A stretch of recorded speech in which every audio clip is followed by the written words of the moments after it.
You know, in the old days, compliance was that which kept you from selling. And these days, compliance and selling have really kind of come together in a really unique way. So we're constantly looking at how do we create compliant sales tools that can help you be more effective. And recently, we looked at the open house flyer, and we had a couple of users. One specifically, John Thompson, I want to thank, had said, you know, a lot of the realtors I work with have a platform for creating open house flyers. So they don't want a full open house flyer with all the details. They just want more of a finance flyer. We had another new client that had a finance flyer format that they were using. So we've sort of brought that together for you in the best of both worlds. So I'm going to click on a sample here. And what I want to point out now is when you create or you want to create a flyer, we had two types of flyers, the open house flyer and a seller buy down flyer. When you collect open house flyer, you'll now notice that there are two options. There's a full flyer and a light flyer. So let me kind of bring this up for you a little bit. And I've got it set to light flyer right now. When I click full flyer, you'll notice that this is the original version of our open house flyer that lets you put in square footage and listing and bedrooms and information on the property. You can map the property, upload the photo, all kinds of good stuff that was there for you. And when I went about using that type of a flyer, it provided a little bit of finance information. I'll go over to the present page and create that real quick. There we go. So you'll see that, you know, it's got that property information, but it had this information, the listing and features, and had some real cool basic, the loan type, cash to close, the amount you might borrow, income to qualify, etc. So in doing that, one of the things that we realized through a couple conversations is that, you know, many of you don't want to have this in there, or your partners have all this information already. So now you have the ability, when you're creating a flyer for a referral partner, to select Lite Flyer. And when I select Lite Flyer, the first thing you'll notice is all this information, because remember, we're doing everything on a WYSIWYG basis. You only have to put in what you need to put in. So you got open house flyer, Lite. I put in the offered for, the property address, and the qualifying ratio that you want to use, and then your disclaimer, which we've updated.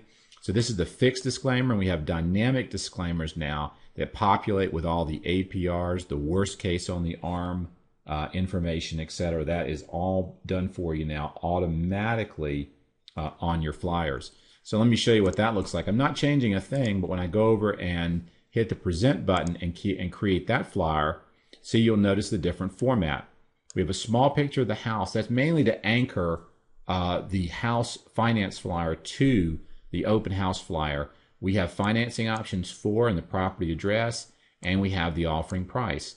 And here we have much more detailed financial information, the loan type, term, purchase price, the down payment that's used in this illustration, the loan amount, the APR and the full interest rate, the monthly P&I, taxes, insurance, mortgage insurance, total payment, and annual income to qualify based on your qualifying ratios. You'll notice that the partner information and stuff is all there as before. We've added all the logos that you select now, so all the flyers have your FDIC and equal housing lender logos and stuff that you select. And very importantly, we're now dynamically building out your disclosures. So payment streams assume your caps of 2212, worst case scenario. It shows the payment fixed period and the new adjustment at the end of that term. So we've made these adjustments, and we again thank the partners who've helped us to get this updated. We also now, on all of your flyers, you'll notice your unique ID number will populate, your MLO ID will populate on any of the flyers and the materials that you've created. So just wanted to share that with you. I'm sure you'll see a few more little jiggles here and there as we get it just dialed in, but they're much better in terms of how they work to both comply and also give you the materials that you need to be effective. So now you can support that realtor, that partner. We've had folks tell us that they've used this now with financial advisors that they know, and saying, if you've got a client that's selling a home for sell by owner, have them give me a call. And now you'll have that ability to still do the full flyer for someone that maybe isn't working with a realtor and wants to have all that information put into a flyer. But if you're working with a realtor or someone that's got a professional package put together, then you can click the Lite Flyer and just do your finance flyer for them. And you notice how easy it is. I can actually do both. I could go in and print one full and one Lite if I want to do that and give the realtor both options. So thanks again. Keep us in mind for other ideas, thoughts, how to make this better, and we wish you a great day.